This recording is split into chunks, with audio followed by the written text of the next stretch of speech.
Hi everyone. Again, thank you so much for joining us today. We have a really interesting and passionate session for you, once again brought to you by the brilliant GridMarkets. I'm Charlie Watson, Head of PR and Communications at Jellyfish Pictures, where I'm sitting today. Unfortunately, it isn't my front room with adorned with lots of trophies. So we're the effects and animation studio based in London. This evening, we're going to be talking to the unstoppable Debra Isaac, founder and teacher at the Houdini.School. Before we get into it with Debra, though, we have a couple of presentations from GridMarkets co-founder and the man who's made this webinar come to life, Mark Ross. Mark will take you to the power of GridMarkets, followed by a short presentation from Ben Hill, who is from Oracle. So, Mark, without further ado, do you want to go ahead and teach us more about GridMarkets? Yeah, happy to, Charlie. Thank you. So GridMarkets, in short, is a cloud rendering service and simulation service. This is a view of our pipeline. We support all the major 3D solutions like Blender, Houdini, Cinema 4D, Maya, and 3ds Max, and the accompanying renders, both GPU and CPU. We also support Kara and Nuke, and it's a very simple submission process and setup process, which I'll talk about in just a moment. Excuse me. Some of the key features, though, of our service, it's as I said, it's very simple to set up, and you can submit directly from whatever 3D software you're using. So nothing new to learn, and no various interfaces to understand. You can submit from one to many machines per submission, and our machines are available in from 16 to 96 threads. We also have GPUs, which you can choose from P100s to V100 options. It's a pay-as-you-use model, and the per machine hour cost includes all costs. So you pay one per machine hour cost. That covers the machine costs, the licensing costs, the data storage costs, and so on. And because of that, it's very easy to budget for your submission. We have a calculator online which allows you to estimate roughly what the cost is going to be for your submission. So no surprises at the end of your submission. Our platform was built and it's supported by artists. So we understand your workflow, and some of our people have actually worked in studios like you have done. Also, it's secured by the Oracle Cloud. Ben Hill will be talking a bit more about that for you. So here's how to get started. First, you go to our webpage. There's a sign up button, which you click on, and you'll see this interface. The first step is to create an account. There's a brief form that you fill out, answer a few questions. Your account will be then created. And then you download something called Envoy. And Envoy contains two things. It contains the plugin for the 3D software that you're going to use, which allows you to submit from that software. And it also contains the tool Envoy, which is responsible for getting your files to and from our cloud. Here's a representation of both of those. So you would download Envoy, and then you would have the different plugins for the different 3D software solutions. And in this case, we're showing that you've installed the Houdini plugin. So you can then submit directly from Houdini, pointing to your project files, and Envoy will then upload those to our cloud, which will then start the rendering process. Once you've done that, once you've submitted something, Envoy will then show you this interface, which basically is a console showing all the jobs that you have submitted to GridMarkets and what the status of those jobs are. So here you see there's roughly about 8 or so jobs that are in this hypothetical queue, and you can see the different states of those jobs.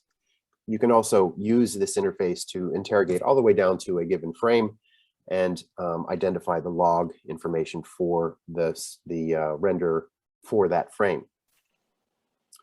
Once your frames are completed, they start automatically downloading, so no need to wait. Excuse me, they download to a designated location that you have provided at submission time. We're offering a free trial. Go to the sign up page. If you'd like, use this discount code and you'll get even more credits to get started with. And you can give the service a try for free. with that, back to you, Charlie. Thank you. I've got to remember to unmute the phrase of 2020 and 2021. So thanks, Mark. As always, it was super informative and really impressive to see. Now, as we know, one of the most important things a studio must think about is its security. And with the use of cloud becoming ever more inevitable for most studios, we're very lucky to have here today Ben Hill, Global Director at Oracle for Startups. Please, Ben, take it away and let us know a little bit more about the services you offer. Awesome. Thank you, Charlie. So again, my name is Ben Hill. I am a Global Director in the Oracle for Startups organization. We're an accelerator program that provides resources to entrepreneurs to help them launch successful businesses. I myself manage our global architect team. So let's jump into this really quick. So when Oracle went about launching our Gen 2 cloud offering, our approach to security was deliberate and direct. We wanted to ensure that it was architected in, automated, always on, and best of all, free. So how do we go about doing this? I'll take you through some of the high points really quickly. More security by default. Now you may be asking yourself, what does that mean? Well, firstly, we designed for isolation. So we've taken the hypervisor and put it on the network layer. What on earth does that mean? Well, in short, this approach separates the customer traffic, which provides better security and performance. And as an added bonus, it reduces the risk of hypervisor-based attacks, which are very common in the public cloud if not handled directly. Also, OCI has what's called separation of duties, which means Oracle admins have no access to customers' memory space. And as it relates to your data and associated storage devices, we have full encryption at rest and in motion, as well as integrated backups for business continuity and disaster recovery best practices. Now let's chat a little bit about our auto detection and remediation capabilities, specifically Oracle Cloud Guard and OCI security zones.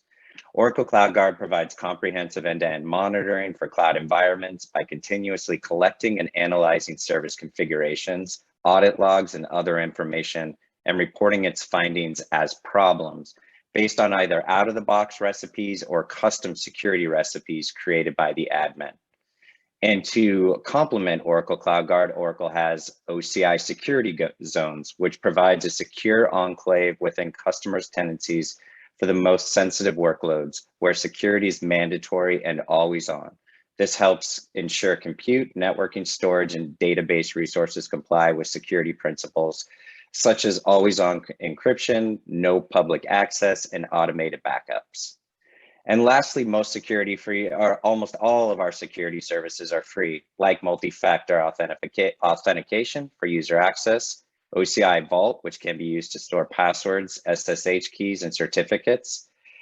And OCI welcomes third-party tools, so you can federate your identity and access management policies with your organization's centralized identity provider, as well as all SIM systems like Splunk, Logarithm via APIs and SDKs. And that's all I have. So I'll turn it back to you, Charlie, so we can get into the exciting stuff. Thanks, Ben. That was exciting. I'm excited by it. So at the end of the session, we will have some links to Oracle and that great offer from GridMarkets as well, along with Q&A for the wonderful Debra, who we're about to learn more from now. So let's get to the main event. Today we have Debra Isaac, filmmaker, 3D enthusiast, and a Houdini aficionado. Compelled by the severe lack of Houdini being taught in universities and colleges, and therefore the knowledge in young artists, Debra took the bull by the horns and set up Houdini.School. So let's hear her story. Debra's going to take us through a presentation, and then Debra and I are going to get into a lively discussion about her motivations and the ambitions for the school. So Debra, do you want to take it away with your presentation? Thank you, Charlie, and thank you, GridMarkets, for having me here. Let me share my screen. So my name is Debra Isaac, and I am the founder of Houdini.School. I'm also a Houdini educator, and I currently teach at Drexel University.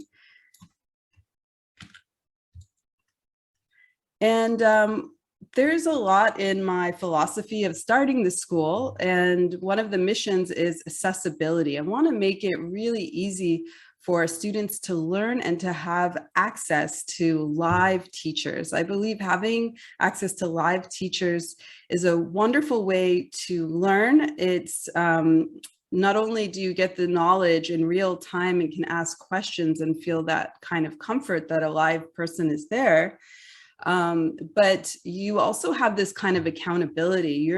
You've signed up to show up at a certain time. I also want to make it affordable, and kind of low commitment. So you can drop in for a single class, or you can sign up for a multi-session, multi-week kind of class. And also, I believe students need more exposure to Houdini. I think a lot of schools and universities around the world, maybe they have one elective and students can't really sink their teeth into it. Some students will always want to do that. Every term I have, whenever at Drexel, it is an elective and it's taught 2 years after they've taken a bunch of Maya classes or other 3D software. There's always a student where their trajectory is completely changed and they want to completely learn Houdini now. So the other thing is very teacher friendly.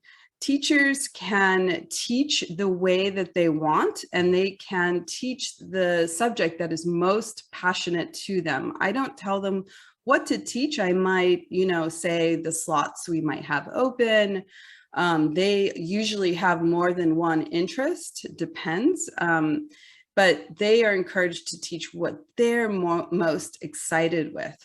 And the live classes get recorded.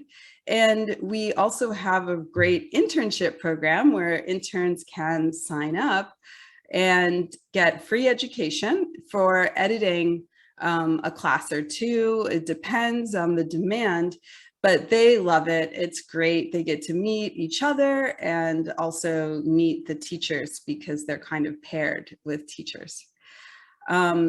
So yeah, they have freedom to do what interests them. Also, they can teach in the style that's most comfortable for them. And that's really interesting because all teachers have they definitely have strong opinions of how they want to teach. They can teach hands-on, step-by-step, node by node, helping the students, stopping, making sure they catch up. That's my preferred way of teaching. Zoom has a capability of taking over a student's machine, and that's really helpful as well. There's also lecture style, where a teacher just wants to talk and not slow down. That's usually when the information, there's just too much information. So they really need to get it all out. And I encourage students to still follow along or have the file open and follow along as the teacher lectures. And still within that, some kind of lecture style, the teachers will go node by node by node, or they will have an extensive file open and annotate, draw on the screen, explain concepts. The other method I've seen by Jeffy Matthew Phillip, who's just brilliant, is that he taught more of an algorithmic class, how to put algorithms together. It was a programming VEX class, and he would ask the students how to do it. So he would pose the questions to the students, and then the students would then answer how they thought it could be done. Then other students would chime in, how do we add on to that? Okay, it percolated some other ideas, and then it became this big brainstorm. It was so exciting. If the students have no ideas, then Jeffy would guide them. We also have labs where, it's just like a workshop where the teacher will help the students with their projects. So again, we have the live classes. Here's our current course catalog, which I really want to get to be extensive. The classes are recorded, they're edited, and then available on demand afterwards for purchase. And of course, if you bought the live course, you also have access to that. I'm also really interested in developing custom courses and curating a program specifically for studios. Studios need to train their internal artists, and it could be even specific to a certain show, like they need to ramp up in a certain subject like character or, you know, whatever it is. I'm really excited by that. And also I've already had these meetings with studios. For example, there was a company really interested in, they're doing a lot of AI and driverless cars, and they had a very specific pipeline and absolutely were looking for talent because it was hard to fill.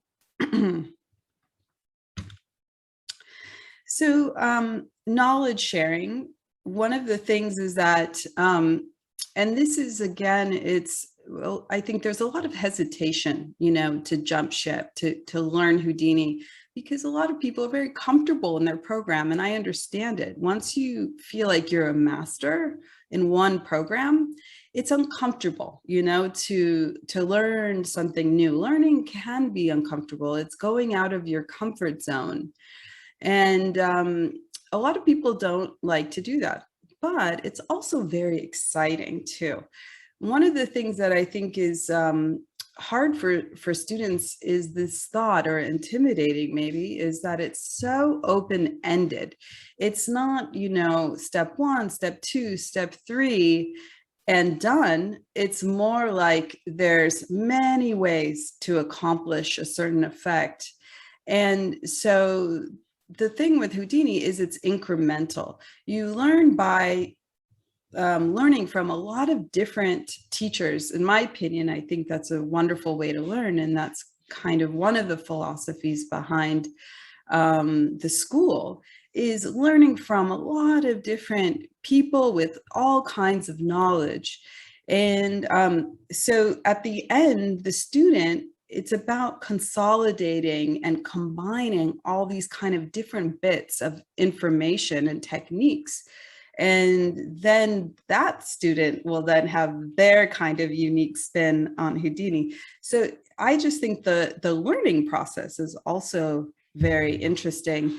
And my advice for someone learning is to not look at the mountain. I think that it's very scary because it's like, oh, Houdini's so big, it's so vast, and look at that person over there, there's a pro. How will I ever be like them? And I want to be like them now. And but my advice is, don't look at the mountain, just look at step by step by step. And the other thing is, you know, comparing yourself. I see a lot of students comparing themselves. My advice too is, like, just compare yourself to yourself, because you're going to see progress within yourself, and you're going to have a combination of special attributes, because everyone is different. You might have something that someone else is comparing themselves to as well. So again, it's like knowledge sharing. Having different teachers is key, and having variety. I'm really interested in bringing lots of different areas of Houdini to the school, because, you know, my interests are huge, and I know that students, you know, are interested in specific things. And we had Christopher Rutledge teach this hilarious class that was incredibly unique. It's very much his style, and the students loved it. And, you know, he's also has a background in the traditional form of animation, that traditional 2D animation. And the way he uses Houdini for to accomplish those kind of traditional effects is very novel. We were all just taken away by it. So again, also the other advantage from learning from different teachers is one teacher might explain something in a way that just clicks for you. So again, it's like the explanation, the explanatory power of certain teachers is really interesting, and they might show you unique techniques that you might not see anywhere else. And this is also how the learning portal works. I like this one. It's taught in a lot of art schools, and I really wanted a learning management system that was geared for art and animation schools. And again, talking about different industries, different concentrations, Houdini has developed or focused on different industries, different verticals over the years. And, you know, film and TV was always the first one. You know, I don't know, 30 years, I think they've been in the film industry. And recently, the last 5 years, game development, which is really interesting, motion graphics, virtual reality. I am interested in even more, you know, scientific visualization is a concentration I'm really interested in. And also, you know, I'm an evangelist, you know, any like remotely design related or artistic related industry, I think that any artist or designer can get something out of Houdini.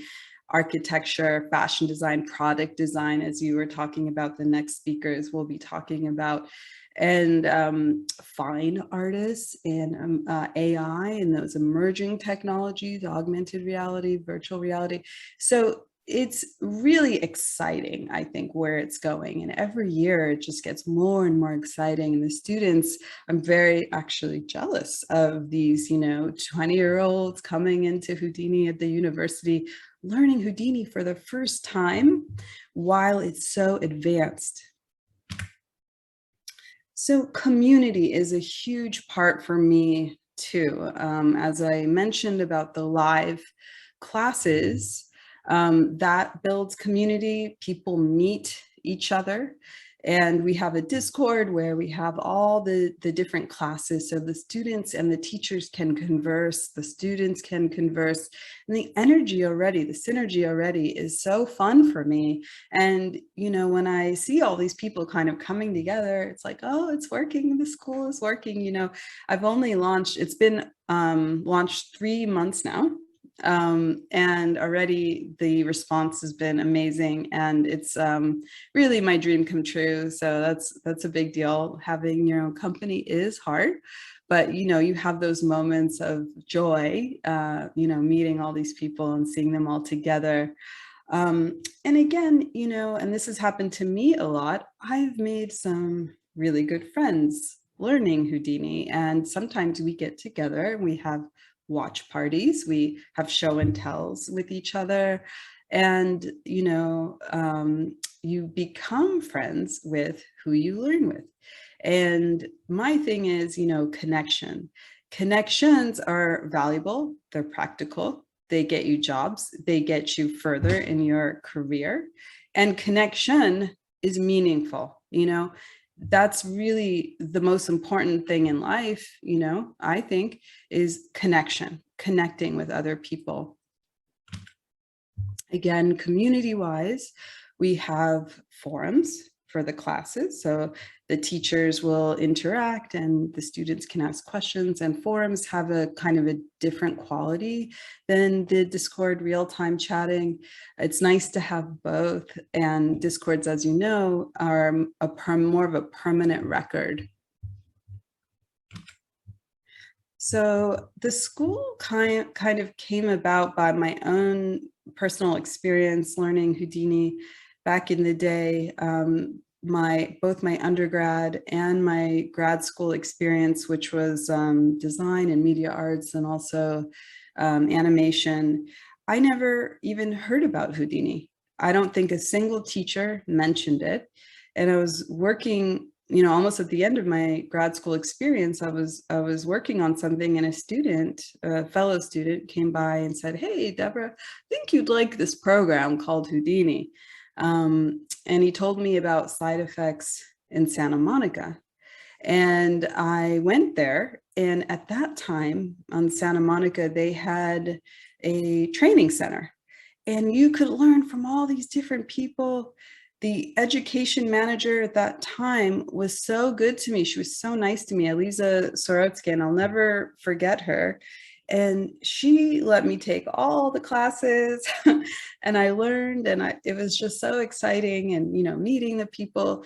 So that kind of planted the seed. I wanted that to remain. And they moved a bunch, the West Side, the satellite office in Santa Monica, because Side Effects is in Toronto.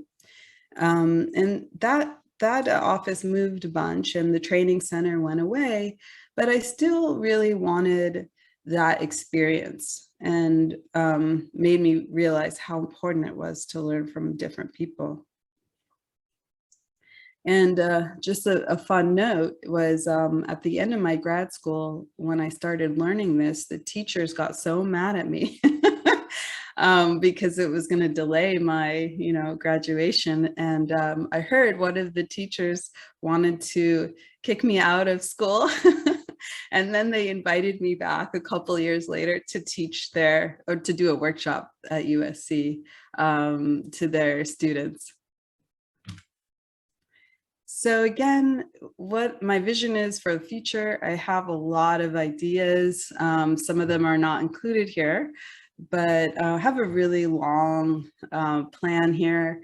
Again, I want these concentrations, these learning paths, these tracks or majors, so that you could potentially go from Houdini School straight to a job by, asking the studios, what do you want? What do you want the students to have? And having that, also that connection between studios and students be pretty tight. Also, as an artist, I love going to galleries and want to have, kind of pop-up art shows with Houdini artists, and that could also be global. That'd be very fun for me. And in that same vein, and it could be kind of in conjunction, having Houdini boot camps. So that would also be in-person training, which, the school is 100% on Zoom. However, there really is never going to be a replacement. Maybe in the future, but at the moment, there's no replacement for real life, interaction with students and teachers. The other really important idea for me is that from the school in a couple of years, when things are kind of smooth, I would really want to have a studio where certain teachers are actually filmmakers and artists, and they want to make their own work. They're independent. So I want to have an apprentice program where the students can actually work on shots related to the teachers' projects. And I think there could be a real symbiotic relationship between the students and the teachers, and possibly leads as well that guide and teach the students to complete their shots. The other initiatives I work on, which are Houdini Battle, where 4 artists compete for 45 minutes and the audience chooses the winner. There is a random topic that gets decided. I don't even know what it's going to be. We decide on the spot what it's going to be. It's random. And they have 45 minutes to complete it. And this is a hugely wonderful community event. And it's been really wonderful to put this together. I also co-organized the Los Angeles Houdini user group, which is very exciting for me, and it's brought people together.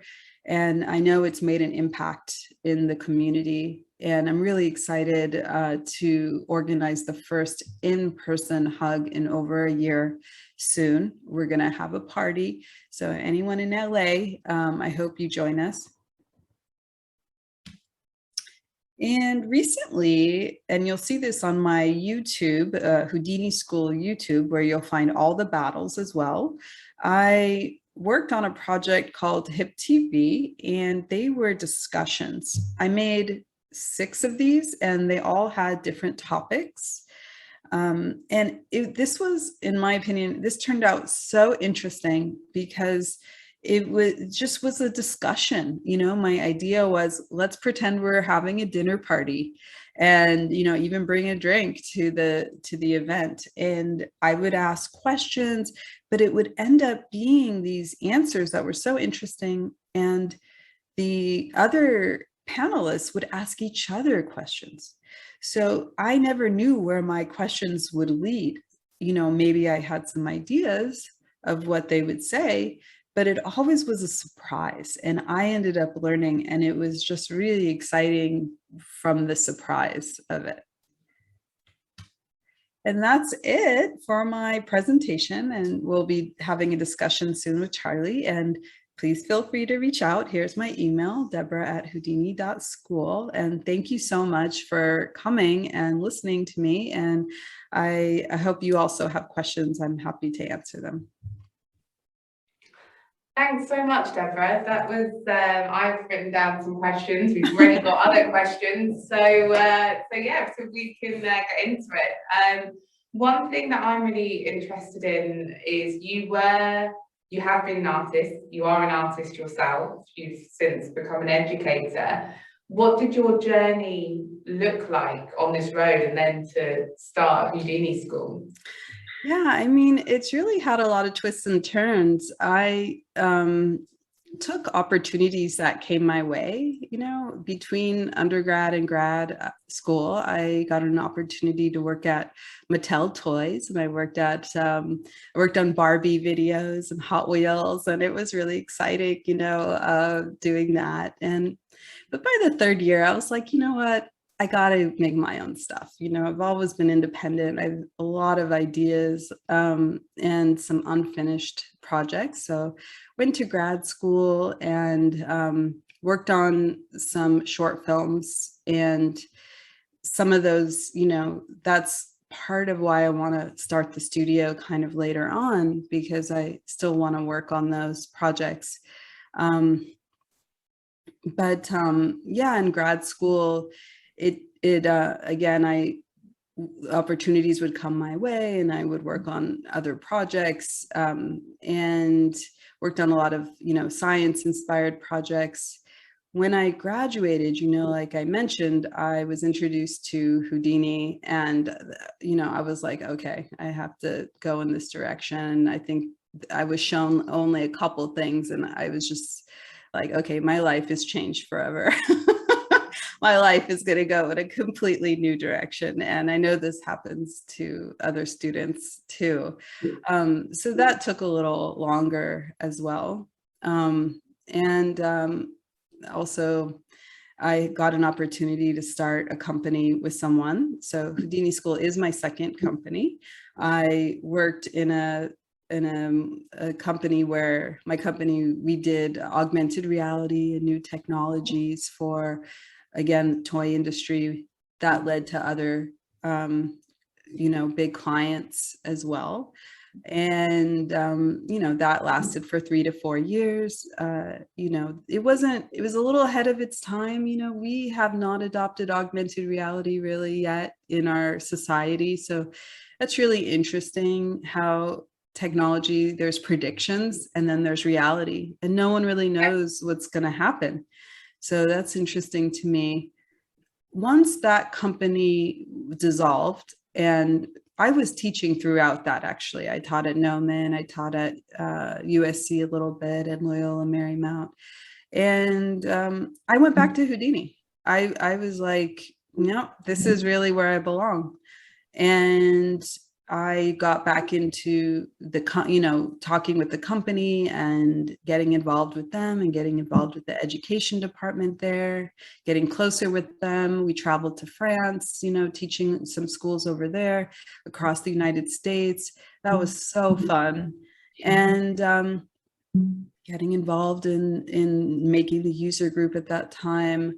But I was really knocking on a lot of doors in the universities. I was like, hey, I'm a teacher. Well, let's make a class for your students. I know they want it, and a lot of resistance, a lot of, just, it wasn't happening. And I realized that there really needs to be a champion. There needs to be a champion at the schools to bring Houdini in, whether they're just, an administrator or a teacher, because otherwise teachers have a tough time. Either they have to retrain themselves, or, you know, they have to bring someone in, but, you know, it's hard. They are set in the curriculum they have already. So it takes effort. It takes, you know, and some of the students may not realize, like me, that it's even an option. And so, you know, then I kind of, again, it's like starting this school is a bit also like an activist,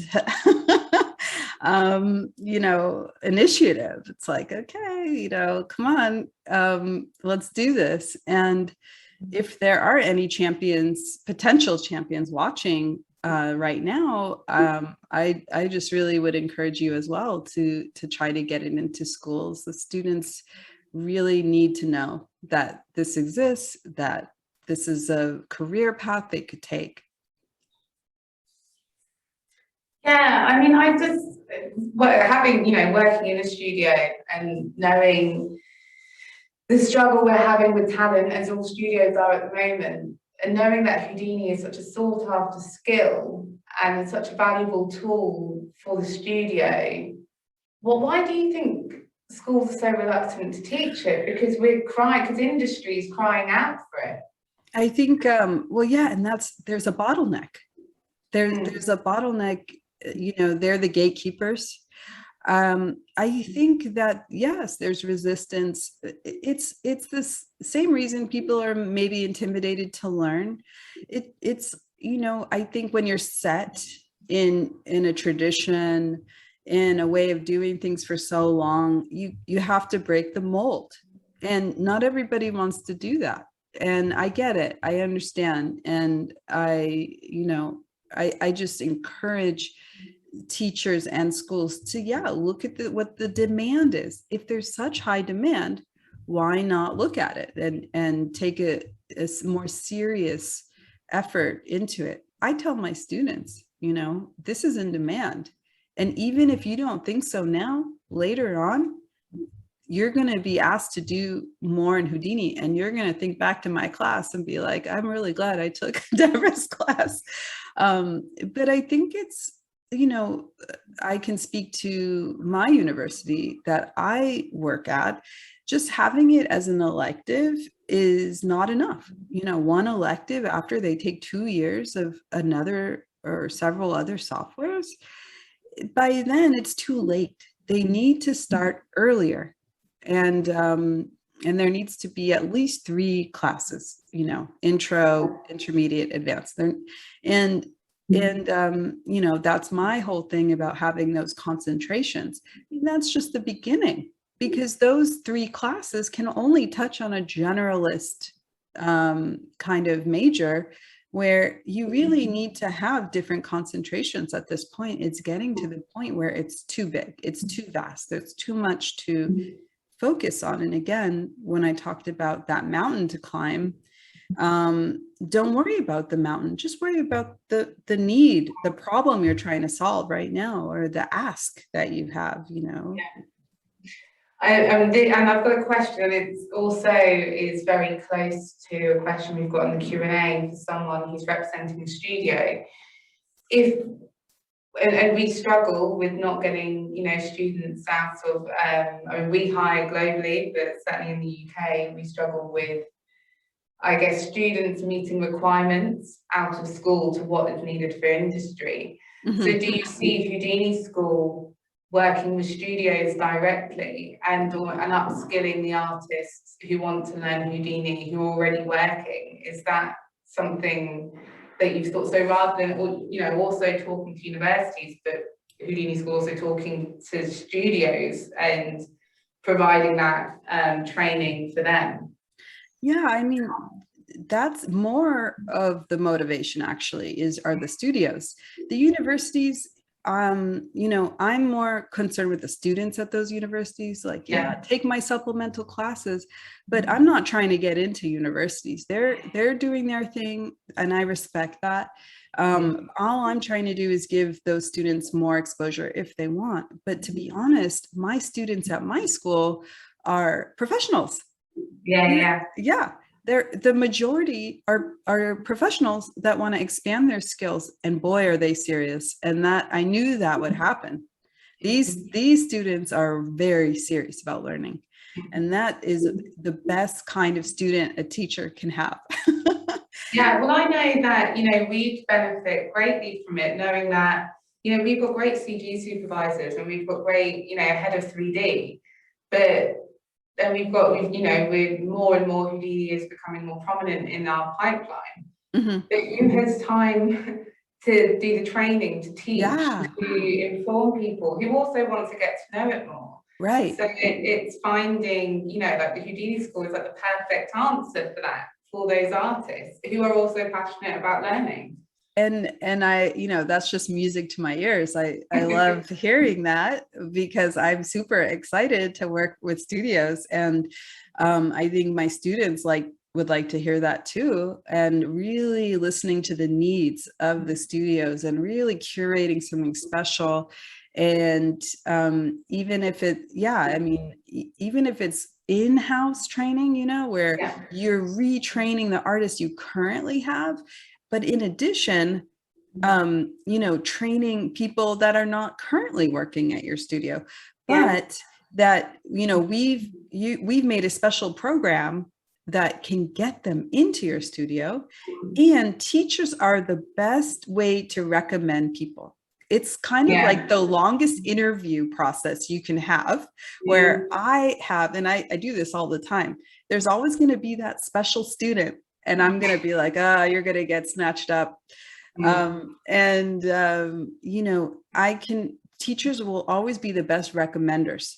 So I've, you know, let's say I've gotten to know someone for a long time, I can directly recommend them, and that benefits everybody, benefits them, it benefits you. And so, yeah, the whole in-house curation of a total custom program is just super exciting for me and the teachers, and also getting other people ready on the outside to join your force. Yeah. I've got a question from someone in the audience. They're a Maya artist, and they're interested in learning Houdini, but they hear it's very complicated for you to learn. So that, I know you've spoken about the mountain, but I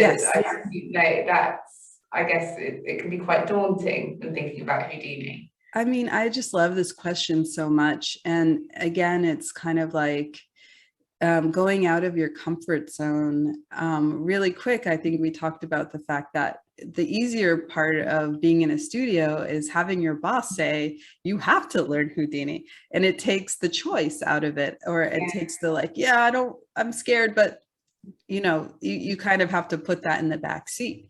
But let's say you don't have someone saying you have to learn this, and you're deciding, is this right for me? Should I do it? I don't have time to learn a whole other thing. I've got a full-time job and a family, and I get it. I mean, that is really hard. But you know, again, it's this incremental process. Learn in little chunks, go slowly.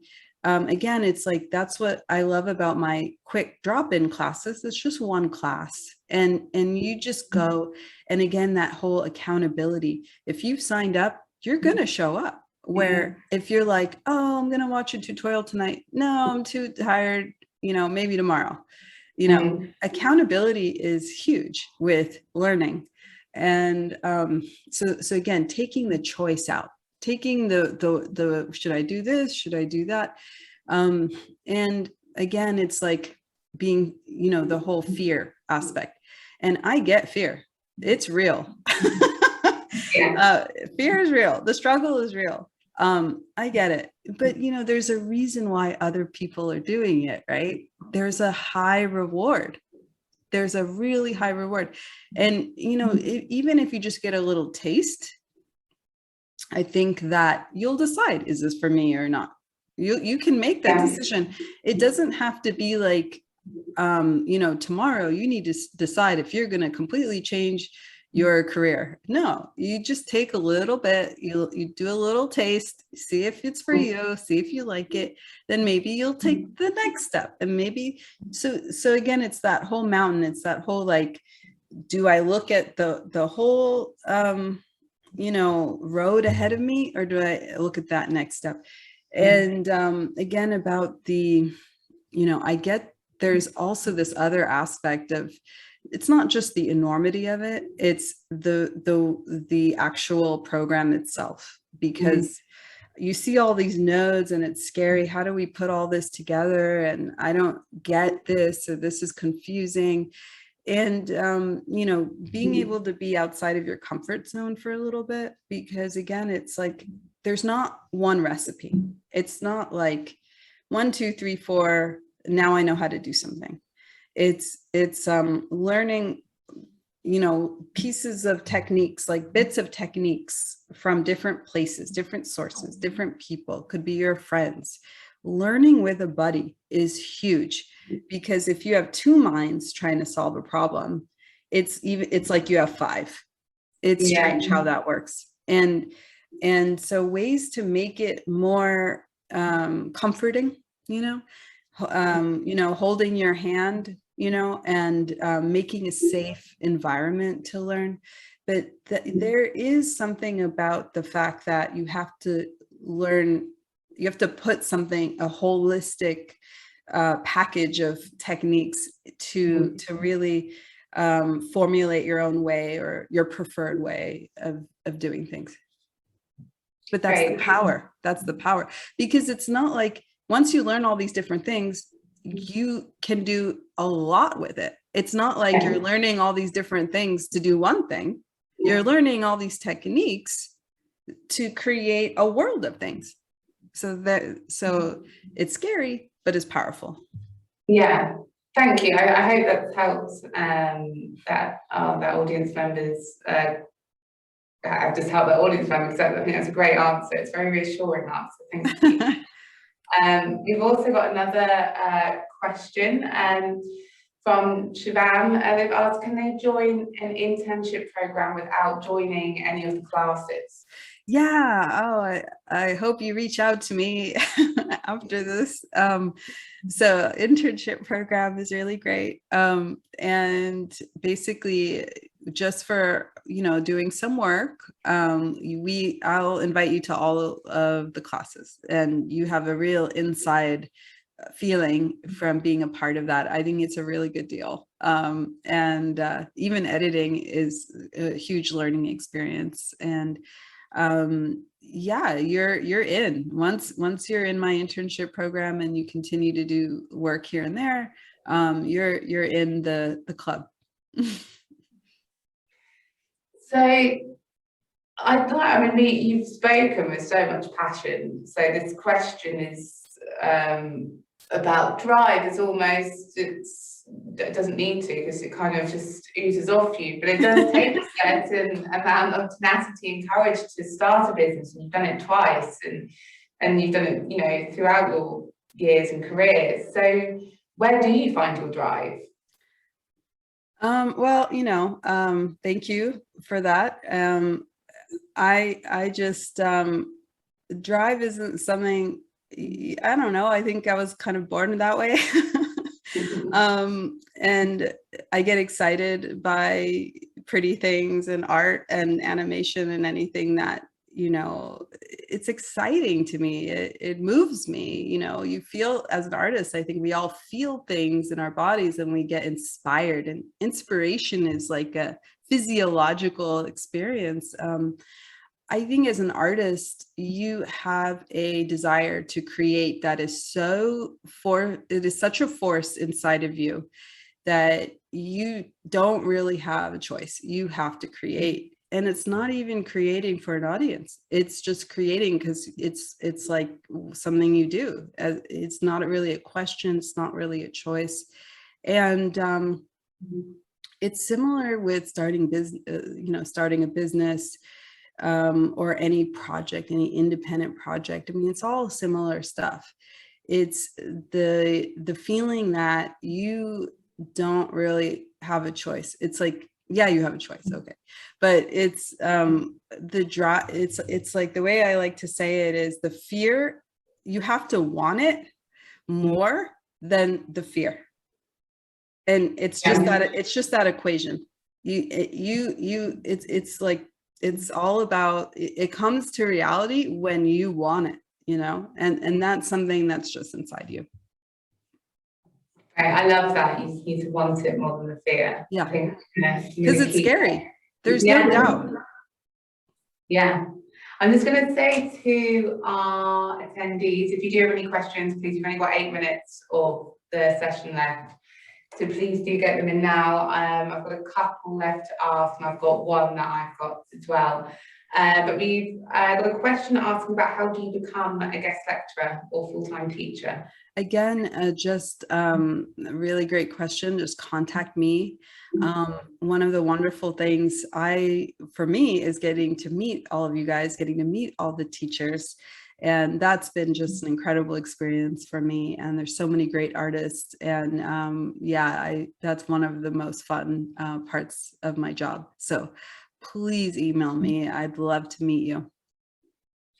And when you've got another question that's come in about the teachers, that you've got so many talented instructors. If someone's interested in joining Houdini School, can they ask to be taught by a specific instructor, or is it by class? Yeah, I mean, you mean privately or to join a certain class? To join their class, yeah. Yeah, these are drop-in classes. It's a very low commitment school. You just drop in. I mean, it's like you don't, there's no application process. You just sign up. It could be one class, it could be a couple, but there's absolutely demand for specific teachers, where some students are only concerned with one teacher or a certain topic. Yeah. And you spoke about your ambition to start an apprenticeship program, and it's and this is purely mainly maybe for me or just UK listeners, because for over in the UK,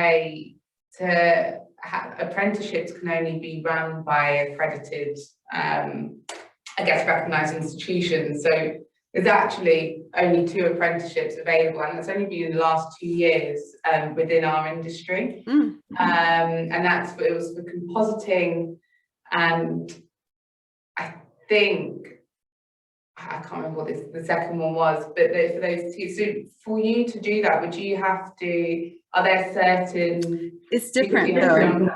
I think what you're talking about is apprenticeship for a studio job that has a client attached to it. Right. And what I'm talking about is where the teachers are the clients, the teachers are the directors. Oh, yeah. These are independent projects that may not make any money at all. It's not about making money. So there's a huge difference there. So I don't think that it's going to have the same issues. I actually know the law with California, and the internship program is 100% in accordance because it's an educational internship. Same with the apprenticeship. I mean, it's the same deal where the students are learning 100% of the time. If they want to go to a studio afterwards, which is great because it's going to build their reel, they have the choice to go to any studio they want and then work for a client.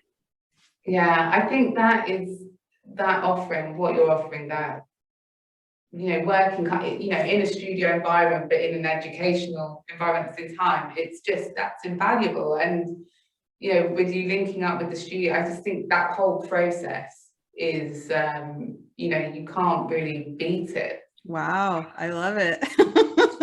Thank you.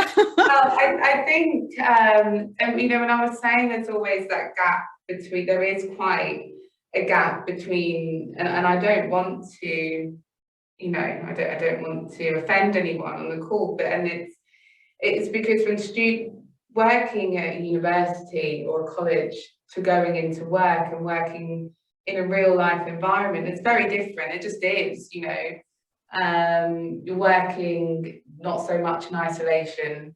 You've got, your CG supervisor, you're working to tie to deadlines. There is there's that greater feel of, it's a challenge. And I think being put through that and almost like, that real world process is super important. And that's really great that you're offering that.